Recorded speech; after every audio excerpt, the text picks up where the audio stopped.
Assalamu alaikum students, how are you? I hope you'll be fine. Open your books, page 142. Today we learn about the exercise of poem number 10, The North Ship. Part A is related to comprehension. Understanding the poem, you can answer the following questions. As first question is related to a table. Draw a table in your book like one below. It is a good idea to draw the column headings and fill in your answer for the first row before moving to the next one. Your answers should be in note form but with enough detail for you to use them later on. After reading the poem, you must come to know about the following. For example, you have drawn a table. First column is related to ship. Second, where did it go? Third, what were the conditions at sea? Fourth, what happened to the ship? Fifth, do you have any question? So we are to fill all these columns. Ship. When we discuss about the ship, we have studied about three ships, first, second and third. Where did it go? So answer is turn towards the west to a rich country. Third question, what were the conditions at sea? So answer windy, the running sea, wind, wild, possessed by the wind. Fourth question, what happened to the ship? Came back from a rich country, happily or unhappily. Do you have any question? As we have studied that, this poem raises many questions in the reader's mind. Which country? Happily? So in the same way, we have to answer the asked questions about the second and third ship. And in the same way, you are to solve the part B and C. Question number 2. Talk about these questions with a classmate or as a class, then write down your own answers. As part A, who do you think the narrator is? So students, as you know that when we read the first stanza, it begins with I. So we might presume that the narrator is an observer on the shore. Part B, where do you think the narrator is? After reading the poem, we come to know that the narrator is on the shore. Part C, how does the third ship go wide and far if there is no breeze of wind to sail with? The poem raises questions. It says that it is not based on the facts. The poet has used some fantasies as realities. Question number 3. Answer the following questions with reference to context. The text is, over the sea, the quaking sea, and the wind hunted it like a beast. First question, what is referred to as it that is being hunted? It refers third ship. What emotion is conveyed by the image of a quaking sea? The emotion which is conveyed by the image of a quaking sea is fear. Which of the three statements best explains the presentation of the wind in these lines? Explain your choice. First, the wind is presented as care and quiet. The wind is presented as frightening and violent. The wind is presented as loud and hungry. So the wind is presented as frightening and violent because the wind is compared to beast hunting its prey. That makes it frightening and violent.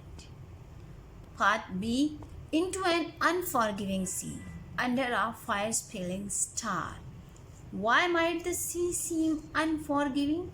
The sea is relentless and, as described here, is difficult and hostile.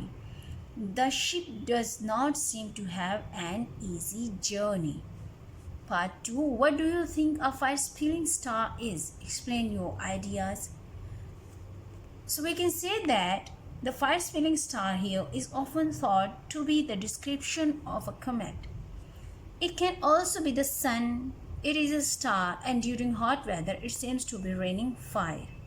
Part B is working with words. Part B is related to working with words. Look at these words from the poem. Discuss whether they are all linked. If so, how are they linked? Are there any that shouldn't be here? Words are ships, sailing, sea, rigged, wind, west, east, north, anchor, decks. All these words are linked with the sense that they are related to sea and sailing. Match the words below to their definitions and write them out in your book. Which of these could you add to the list above?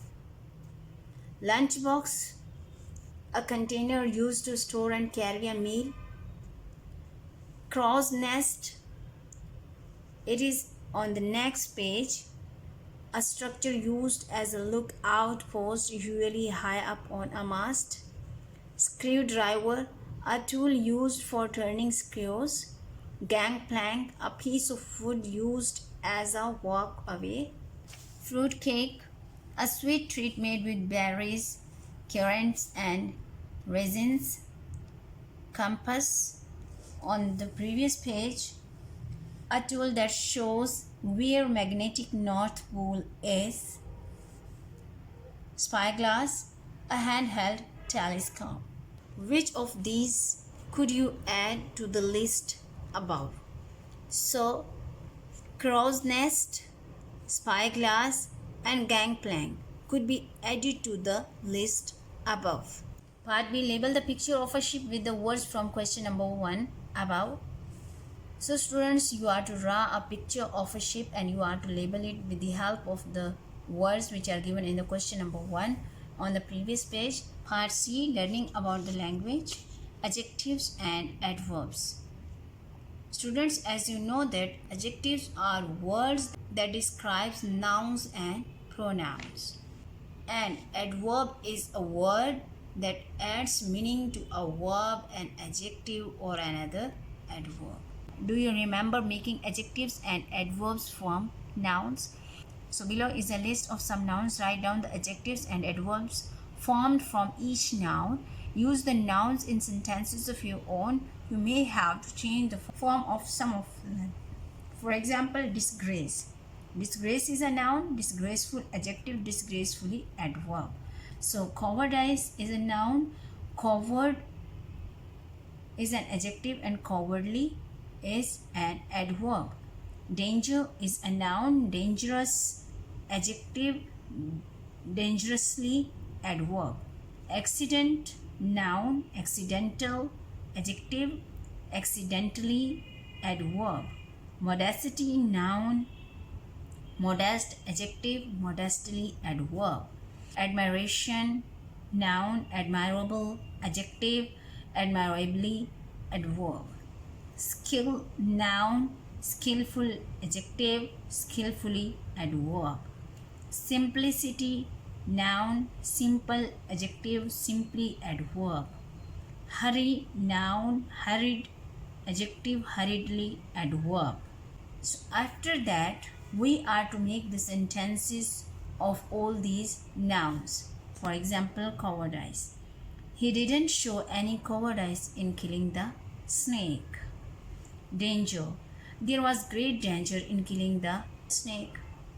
In this way, you are to make the sentences of all these words. Next is punctuation. Punctuation is the system of symbols that we use to make what we have written easy to read and understand. Punctuation beautifies our writing. Second is the apostrophe. The apostrophe is used to either show possession or contraction. Many mistakes are made in the use of apostrophes. Here are some tips to help you use the apostrophe correctly.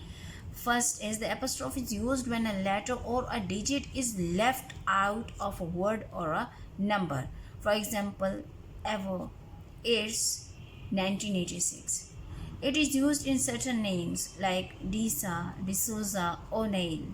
Number 3, it is used to show possession.